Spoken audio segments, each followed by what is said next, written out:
જૂનાગઢની સગીરા સાથે રાજકોટમાં દુષ્કર્મનો મામલો અત્યારે પ્રકાશમાં આવ્યો છે। દુષ્કર્મને લઈને આ મહત્વપૂર્ણ સમાચાર સામે આવ્યા છે, જ્યાં સગીરા સાથે દુષ્કર્મ આચરવામાં આવ્યું હતું।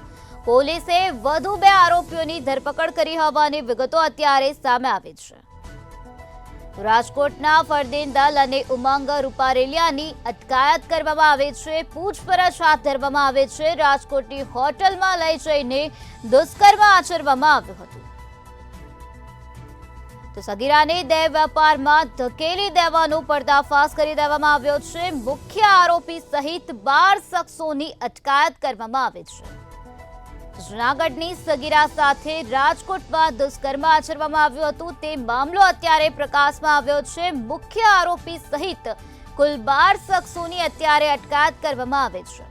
સગીરાને દેહ વેપારમાં ધકેલી દેવાનો પર્દાફાશ કરવામાં આવ્યો છે।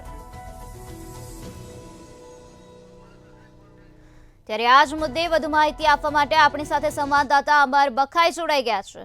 જે અમર, જૂનાગઢની સગીરા સાથે રાજકોટમાં દુષ્કર્મના મામલામાં અત્યારે પોલીસ દ્વારા વધુ 2 આરોપીઓની ધરપકડ કરવામાં આવી છે। શું છે વધુ માહિતી?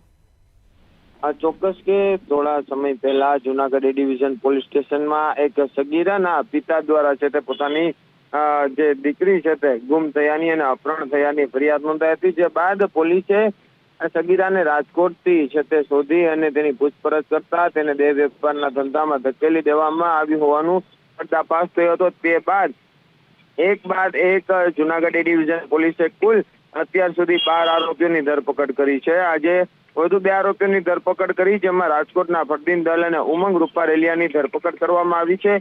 રાજકોટની જુદી જુદી હોટલમાં સગીરાને લઈ જઈને દુષ્કર્મ આચરવામાં આવતું હતું। આ સમગ્ર મામલે કુલ 10 નામજોગ ફરિયાદ અને અજાણ્યા લોકો સામે ફરિયાદ નોંધાઈ હતી, જેમાં 10 લોકોને ઝડપી લેવામાં આવ્યા હતા અને વધુ 2 આરોપીઓની ધરપકડ કરી છે। કુલ 12 લોકોની અત્યાર સુધીમાં ધરપકડ કરવામાં આવી છે અને હજુ પણ પોલીસ દ્વારા તપાસનો ધમધમાટ શરૂ રાખવામાં આવ્યો છે। જે અમાર સમગ્ર માહિતી આપવા બદલ આભાર।